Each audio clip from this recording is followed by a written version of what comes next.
आज आपण current इलेक्ट्रिसिटीवरचे numericals पाहणार आहोत, जे की बोर्ड एक्झामसाठी इम्पॉर्टंट आहेत. तर त्यामध्ये पहिले एक्झाम्पल असं आहे, व्हेन टू सेल्स, दोन सेल्स आहेत, when two cells of EMFs E1 and E2, दोन सेल्स आहेत ज्यांचे की EMF E1 आणि E2 आहे, आर कनेक्टेड इन सिरीज, हे सिरीज मध्ये कनेक्ट केले so as to assist each other. म्हणजे सेल असिस्ट आणि सेल अपोज मोड पाहिलेला आहे आपण. सेल असिस्टचा अर्थ एका सेलचं निगेटिव्ह टर्मिनल दुसऱ्या सेलच्या पॉझिटिव्ह टर्मिनलला कनेक्ट आहे, आणि सेल अपोज मोड म्हणजे काय असते, एका सेलचं निगेटिव्ह टर्मिनल दुसऱ्या सेलच्या निगेटिव्ह टर्मिनलला कनेक्ट असेल तर सेल अपोज मोड असते. तर आता सेल असिस्ट मोड मध्ये आहेत तेव्हा there balancing length of on potentiometer wire is found to be 3.2. म्हणजे E1 प्लस E2 असताना जे लेंथ येते बॅलन्सिंगची त्याला कशानं दाखवलंय, L1 न दाखवलं, L1, आणि ते किती दिलेली आहे 3.2. म्हणजे गिवन डाटामध्ये L1 आपल्याला 3.2 मीटर दिलं. When two cells are connected in series so as to oppose each other, म्हणजे एकाचं निगेटिव्ह टर्मिनल दुसऱ्याच्या निगेटिव्हला, तेव्हा the balancing length is found to be 0.7 metre. तर L2 आपल्याला 0.7 मीटर दिले. दोघांचं पण युनिट चेक करायचं, दोघांचं पण युनिट मीटर मध्येच आहे, म्हणजे SI युनिट मध्ये बरोबर आहे. मग आपल्याला काय फाइंड आउट करायचं आहे, compare the EMFs of two cells. म्हणजे हे कॉम्बिनेशन मेथडचा क्वेश्चन आहे. Compare the EMFs of two cells म्हणजे E1 आणि E2 चा आपल्याला रेशो फाइंड आउट करायचा आहे. कॉम्बिनेशन मेथड मध्ये आपल्याला माहित आहे, for combination method E1 upon E2 is equal to L1 plus L2 divided by L1 minus L2 असते. मग आपण व्हॅल्यूज ठेवूया. E1 upon E2 is equal to L1 आहे 3.2 प्लस L2 आहे 0.7 अपॉन E2. L1 आहे 3.2 मायनस L2 आहे 0.7. ह्याला solve केल्यानंतर 3.9 डिवायडेड बाय 2.5. तुम्ही ह्याला लॉग टेबलच्या सहाय्याने सॉल्व्ह करू शकता. ते लॉग टेबलच्या सहाय्याने सॉल्व्ह केल्याच्या नंतर 1.56 येणार आहे. म्हणजे रेशो E1 टू E2 चा काय यायलाय 1.56. हा सेलचं कॉम्बिनेशन मेथड न सोडवायचा क्वेश्चन होता. नेक्स्ट क्वेश्चन पहा. इथं आपल्याला काय दिलंय, in a potentiometer the balancing length of the wire is found to be 2.5 meter for a cell of EMF 1.5 volt. म्हणजे 1.5 volt EMF ची सेल कनेक्ट असताना बॅलन्सिंग लेंथ किती दिलेला आहे आपल्याला 2.5 metre. Find the balancing length of the wire for another cell of EMF 1.2 volt on the same potentiometer. म्हणजे पहिल्यांदा E1 connect केलेली आहे तेव्हा बॅलन्सिंग लेंथ काहीतरी आलेली आहे, नंतर दुसरी सेल कनेक्ट केलेली आहे तेव्हा बॅलन्सिंग लेंथ काय राहील ते आपल्याला विचारलंय. म्हणजे हा इंडिव्हिज्युअल मेथडचा क्वेश्चन आहे. तर E1 म्हणजे पहिल्यांदा पहिली सेल कनेक्ट असताना 1.5 व्होल्ट EMF दिलंय तेव्हा बॅलन्सिंग लेंथ काय होती 2.5 मीटर, याला L1 नाव दिले आपल्याला. नाव आता सेल काय झालंय, सेलचं EMF 1.2 व्होल्ट झालं तेव्हा L2 फाइंड आउट करायचं आहे बॅलन्सिंग लेंथ. तर आपल्याला माहित आहे for individual method E1 upon E2 is equal to L1 upon L2. आपल्याला E2 फाइंड आउट करायचं आहे, सॉरी L2 फाइंड आउट करायचं आहे. ते भागाकारातलं L2 गुणाकारात येईल, इकडं असं होईल, हे L2 भागाकारातलं गुणाकारात, इकडं हे E2 इकडं वरी जाईल, अगोदरच इकडं कोण आहे L1 आणि गुणाकारातलं E1 भागाकारात, म्हणजे L2 is equal to L1 into E2 divided by E1. हे इथं आलंय. व्हॅल्यूज ठेवलेत आपण आणि ह्याला सॉल्व्ह केल्याच्या नंतर किती आले 2 मीटर. म्हणजे बॅलन्सिंग लेंथ अनदर सेल साठी किती आलेली आहे 2 मीटर. तसंच आपण नेक्स्ट प्रॉब्लेम पाहत आहोत. आता हे मीटर ब्रिजचं क्वेश्चन दिसत आहे. इथं काय दिलंय बघा, an unknown resistance is placed in the left gap. आपल्याला माहित आहे मीटर ब्रिजचं कन्स्ट्रक्शन असं होतं.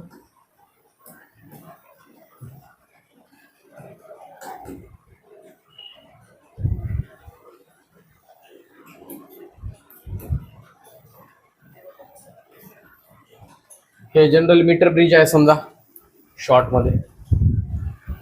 आता काय केलंय, इथं अननोन रेझिस्टन्सला आपण एक्स घेतलेला आहे आणि इथं रेझिस्टन्स बॉक्स मधलं रेझिस्टन्स म्हणजे जे की आपल्याला व्हॅल्यू माहित असते त्याला आपण आर घेतलेला आहे. इकडून जे लेंथ येणार आहे त्याला आपण एल एक्स घेता आणि नंतरची एल आर असते लेंथ आपली. आणि या टोटल लेंथ, या वायरची टोटल लेंथ 1 मीटरचाच अर्थ 100 सेंटीमीटर असते. मग आपण पाहूया गिवन डाटामध्ये. अँड एक लेफ्ट गॅप मध्ये अननोन रेजिस्टन्स आहे एक्स आणि दुसऱ्या गॅप मध्ये 50 ओहमचा रेजिस्टन्स प्लेस केलेला आहे राईट गॅप मध्ये. म्हणजे आर आपल्यासाठी किती झालाय 50 ohm. The null point is obtained at 40 centimetre from the left hand. इकडून 40 सेंटीमीटर म्हणजे एल एक्स किती दिलाय आपल्याला 40 सेंटीमीटर.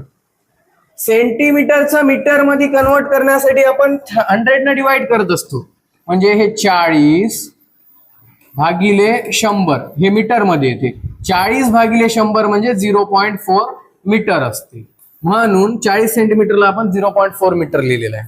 आणि एल आर ऑब्विसली आता जर एल एक्स 40 सेंटीमीटर असेल तर दोघांची बेरीज 100 सेंटीमीटर असते. त्याच्यामुळं एल आर काय होणार आहे 60 सेंटीमीटर होणार आहे. तर 60 सेंटीमीटरला आपण लिहितो 0.6 metre. To find unknown resistance X, आपल्याला unknown resistance X find out करायचं. तर बॅलन्सिंग कंडिशन वरून आपल्याला माहित आहे X upon R is equal to L X upon L R असते. तर एक्स काढायचं आहे तर भागाकारातलं आर कुठे गेलेला आहे गुणाकारात.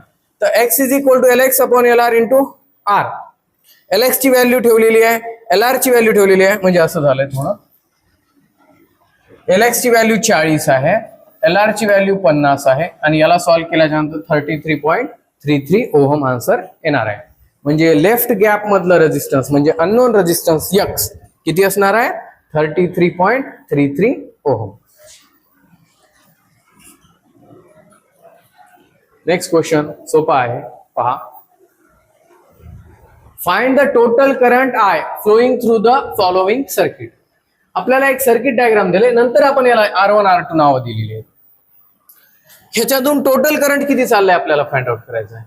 तर आपल्याला माहित आहे करंटचा actually according to Ohm's law V is equal to IR formula असते. V is equal to formula काय असते IR. तर आपल्याला फाइंड आउट करायची आहे टोटल करंटची व्हॅल्यू म्हणजे आय ची व्हॅल्यू. तर V अपॉन आर येणार आहे. म्हणजे इथून I is equal to V upon R. V म्हणजे मला माहित आहे या बॅटरीचं व्होल्टेज किंवा ईएमएफ म्हणतो आपण 5 व्होल्ट. पण आपल्याला या पूर्ण कॉम्बिनेशनचं इक्विव्हॅलंट किंवा नेट रेजिस्टन्स फाइंड आउट करायचं आहे. तर ह्याला सॉल्व्ह करण्यासाठी बघा पहिल्यांदा हे दोघं आहेत पॅरलल कॉम्बिनेशन मध्ये. यांचं इक्विव्हॅलंट रेजिस्टन्स काढून घेईल. पहिला लिहिलंय बघा, एकाला आपण R1 नाव दिलेलं आहे आणि ह्याला नाव दिलंय आपण R2. तर आपण पहिल्यांदा लिहिलंय R1 and R2 are in parallel combination. R1 आणि R2 हे आपल्याला पॅरलल कॉम्बिनेशन मध्ये दिले. मग 1 upon R is equal to 1 upon R1 plus 1 upon R2. मग 1 अपॉन R ला 1 upon R is equal to 1 upon R1 ची व्हॅल्यू 8 आहे आणि R2 ची व्हॅल्यू सुद्धा 8 आहे. ह्याला सॉल्व्ह केलंय कसं बघा, बेस सेम आहे 8 तर वरच्याची ऍडिशन 1 आणि 1 2 आणि 2 भागिले 8 1/4 याला. हे पॅरलल कॉम्बिनेशन साठी फॉर्म्युला आहे. पॅरलल कॉम्बिनेशन मध्ये रिझल्टंट जे रेजिस्टन्स असते त्याचा रेसिप्रोकल हे म्हणजे जे दोन रेजिस्टन्सेस पॅरलल मध्ये आहेत त्यांच्या रेसिप्रोकलची बेरीज असते. तर 1 upon R is equal to 1 upon 4. तर ह्याला उलट केला आपण दोघाला पण. तर R is equal to 4 ohm. मग ह्याची डायग्राम काढून घेतली. याचं इक्विव्हॅलंट किंवा नेट रेजिस्टन्स या दोघांचं किती आलंय 4 ओहम. तर इथं लिहिलंय आपण R. आता हे दोघं सिरीज कॉम्बिनेशन मध्ये आहे म्हणून इथं काय लिहिलंय आपण R म्हणजे याला जे नाव दिलंय या दोघांचं जे आलेलं आहे इक्विव्हॅलंट आणि हे स्मॉल r.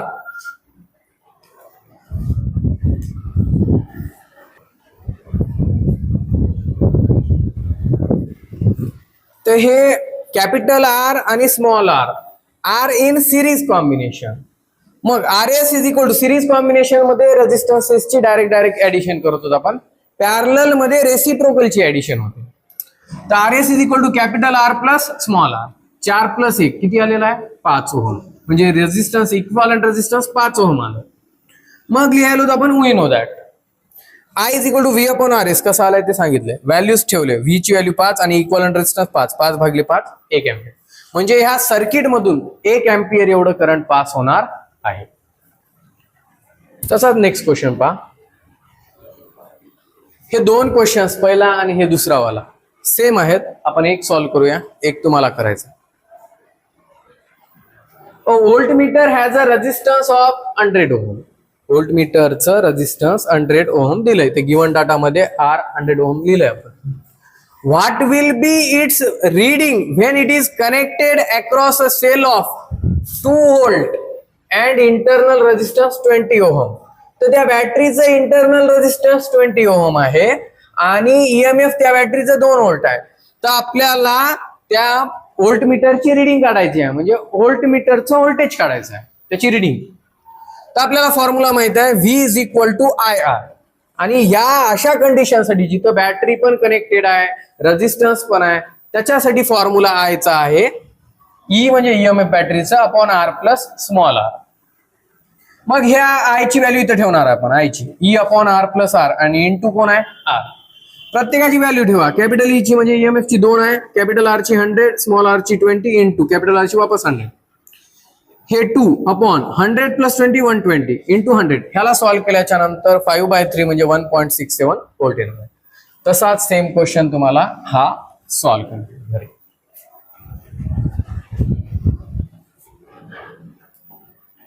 नेक्स्ट क्वेश्चन, एक गॅल्व्हॅनोमीटर आहे. A galvanometer has a resistance of 25 ohm. गॅल्व्हॅनोमीटरच्या स्वतःचा रेजिस्टन्स किती आहे 25 ohm. And its full scale deflection current is 25 micro ampere. म्हणजे त्या गॅल्व्हॅनोमीटरचं फुल स्केल डिफ्लेक्शन करंट म्हणजे त्याच्यातून तेवढं किती करंट जाणार आहे 25 micro ampere current. What resistance should be added to have a range of 0 to 10 volt. म्हणजे आपल्याला या गॅल्व्हॅनोमीटरला व्होल्ट मीटर मध्ये कन्वर्ट करायचं आहे, ज्याची की रेंज 0 to 10 व्होल्ट असली पाहिजे.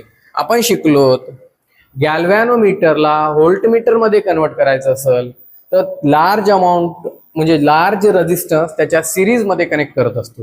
तर ते किती रेजिस्टन्स आपल्याला त्याच्या सिरीज मध्ये कनेक्ट करावं लागेल जेणेकरून गॅल्व्हॅनोमीटर व्होल्ट मीटर मध्ये कन्वर्ट होईल. तर हे गिवन डाटामध्ये गॅल्व्हॅनोमीटरचं रेजिस्टन्स 25 ओहम आहे, त्याच्यातून करंट 25 मायक्रो एम्पियर जाणार आहे. 25 ला 25 मायक्रो एम्पियरचा एम्पियर मध्ये करावं लागेल तर 10⁻⁻6 घ्यावं लागेल आपल्याला मायक्रो एम्पियर साठी. व्होल्टेज 10 व्होल्ट दिलेला आहे इथं. To find resistance we know that for galvanometer to be converted into voltmeter capital R is equal to V upon I G minus G. हा फॉर्म्युला आहे. व्ही ची व्हॅल्यू 10 भागिले I G 25 into 10⁻⁻10 minus G ची value 25. ह्याला solve करण्यासाठी आपण 10⁻⁻6 वरी नेलंय, त्यात 10⁻⁻ झालं ते +6 म्हणजे 10 डिवायडेड बाय 25 इंटू 10⁻6. तर मी काय करायलो या 10⁻6 मधला एक शून्य इकडे द्यायलो म्हणजे 100 झाले आणि इथे 10⁻5 राहिले कारण का एक शून्य आपण इकडे दिलाय. 100 ला 25 न भागितल्याच्या नंतर 4 येणार आहे. 4 इंटू 10⁻5 जशाला तसं -25.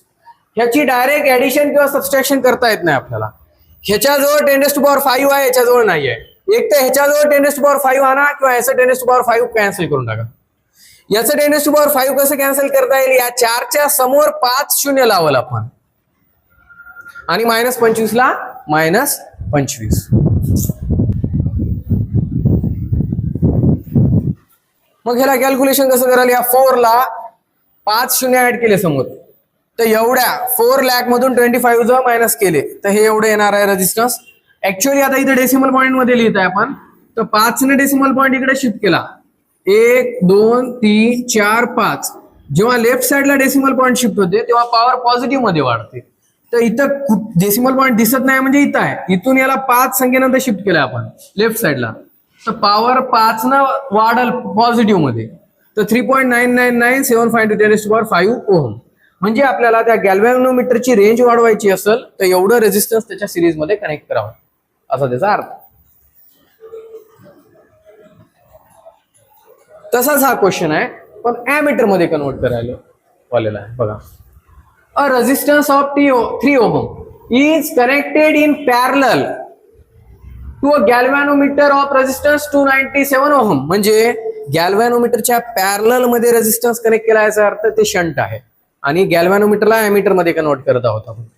तर दिलंय शंट यस न दाखवता आपण 3 ओहम आणि गॅल्व्हॅनोमीटरचं रेझिस्टन्स किती आहे 297 ओहम. काय फाइंड आउट करायचं find the fraction of current passing through the galvanometer. Fraction of current passing through the गॅल्व्हॅनोमीटरचा अर्थ काय असते टोटल करंट आय पैकी किती करंट गॅल्व्हॅनोमीटर मधून चाललंय याचा रेशो काढायचा आहे आय जी अपॉन आय. आपल्याला आय जी अपॉन आयचा फॉर्म्युला माहित आहे जी अपॉन जी प्लस यस. व्हॅल्यूज ठेवायलोत आपण इथं आलोत हे झाली याची व्हॅल्यू. मला जर पर्सेंटेज मध्ये 1/100 ला पर्सेंटेज मध्ये कन्वर्ट करायचं आहे तुम्ही याला 100 न मल्टिप्लाय कराल ते पर्सेंटेज मध्ये येईल. म्हणजे 100 कॅन्सल 1%. म्हणजे गॅल्व्हॅनोमीटर मधून 1% करंट चाललंय आणि त्या शंट मधून 99% चाललंय करंट असं त्याचा. सेकंड लास्ट क्वेश्चन आहे a galvanometer with a coil of resistance 40 ohm. Galvanometer आहे गॅल्व्हॅनोमीटरचं रेजिस्टन्स 40 ओहम आहे. Gives full scale deflection for a current of 5 milliampere. Galvanometer full scale deflection केव्हा द्यायला 5 मिलीएम्पियर करंटला. म्हणजे 5 इंटू मिलीएम्पियरचं एम्पियर मध्ये कन्वर्ट करण्यासाठी 10⁻³ एम्पियर लिहा लागते आपल्याला. त्याची रेंज वाढवायची आहे आपल्याला एमिटर करायचं आहे त्याला तर त्याची रेंज 5 एम्पियर पर्यंत गेली पाहिजे. तर आपल्याला किती शंट त्याच्या पॅरलल मध्ये कनेक्ट करावं लागेल ते काढा म्हणलंय आपल्याला. तर आय ची व्हॅल्यू हे 5 एम्पियर दिली इथून. तर आपल्याला याचा फॉर्म्युला माहित आहे I G upon I minus I G into G. Values ठेवायलो आय जी ची व्हॅल्यू आहे 5 इंटू 10⁻³ आय ची व्हॅल्यू आहे 5 मायनस 5 इंटू 10⁻³ इंटू जी ची व्हॅल्यू 40. काही जणांना वाटते 5 मायनस 5 कॅन्सल होईल नाही होणार. या 5च्या गुणाकारात 10⁻³ नाही म्हणजे या 5 सोबत 10⁻³ नाही आहे आणि याच्यासोबत आहे. एक तर याच्यासोबत आणा किंवा याच्यासोबतच काढून टाका. मी काय करतो या 5 ला 5000 लिहायलो म्हणजे 1000 न गुणलो म्हणजे 10⁻³ केलं तर मला 10⁻³ सुद्धा करावं लागेल. म्हणून ह्या 5 ला 5000 मध्ये कन्वर्ट केलं तर 10⁻³ सुद्धा केलं. हे कसं केलं पहा. हे 5 आहे मी याला 5 ला 1000 न गुणलंय आणि 1000 न भागलंय. हे 5000 होईल वरी आणि खाली 1000 म्हणजे 10⁻³ आणि 5000 ला 5000 हे 10⁻+3 वरी गेल्यानं -3. कारण का मला ह्याच्यासोबत 10⁻³ असल्यामुळे ह्याच्यासोबत आणायचं. ते 10⁻³ आणलं -5 इंटू 10⁻³. हे 10⁻³ कॉमन काढलं समजा खालून आणि ह्याच्या वरच्या सोबत कॅन्सल झालं तर वरी उरलं 5 आणि खाली या 5000 मधून 5 गेलं तर 4995 उरलेलं आहे. ह्याला सॉल्व्ह केल्याच्या नंतर हे यायले 0.04 ओहम. म्हणजे 0.04 ओहम एवढं शंट जर आपण गॅल्व्हॅनोमीटरच्या पॅरलल मध्ये ऍड केलं तर ते गॅल्व्हॅनोमीटर एमीटर मध्ये कन्वर्ट होणार आहे. आणि लास्ट क्वेश्चन आहे जे की तुम्हाला सॉल्व्ह करायचं आहे फक्त मी सांगायलो. अ galvanometer has a resistance. गॅल्व्हॅनोमीटरचा resistance आहे त्याचं फुल स्केल डिफ्लेक्शन म्हणजे त्याच्यातून करंट किती चाललंय 100 मायक्रो एम्पियर. 100 ला 100 मायक्रो एम्पियरचा एम्पियर मध्ये कन्वर्ट करण्यासाठी 10⁻⁶ एम्पियर केलं. वापस समजा मी जर 3 न डेसिमल पॉईंट शिफ्ट केला 1 2 3 तर 0.1 आलं. पॉवर पॉझिटिव्ह मध्ये वाढतं म्हणलं होतं आपण ते 10⁻⁶ आहे समजा आणि इंटू 10⁻+3 आलं समजा पॉवर डेसिमल पॉईंट शिफ्ट केल्याच्या नंतर तर -6 + 3 -3 येते. मग अशा पद्धतीने लिहिलंय. आणि 0.1 इंटू 10⁻³ एम्पियर म्हणजे 0.1 मिली एम्पियर. असं का केलंय तर जे मेन करंट दिलंय ज्याची की रेंज वाढवायची आहे ते मिली एम्पियर मध्ये दिलंय म्हणजे आपल्याला कन्वर्ट करायची आवश्यकता पडणार नाही एम्पियर मध्ये. आय 10 मिली एम्पियर दिलंय. तर आपल्याला फॉर्म्युला माहित आहे यसचा जेव्हा अशा पद्धतीचं असते एक तर तुम्ही हा सुद्धा फॉर्म्युला वापरू शकता I G upon I minus I G into G किंवा अजून एक फॉर्म्युला आहे ह्या पद्धतीने सुद्धा तुम्ही करू शकता. S = G अपॉन n-1 आणि यांची व्हॅल्यू आय अपॉन आय जी आहे. ते व्हॅल्यू सॉल्व्ह केल्याच्या नंतर तुम्ही याचा आन्सर भेटेल किंवा पहिल्याच्या पद्धतीने केलं तरी आन्सर भेटेल. थँक्यू.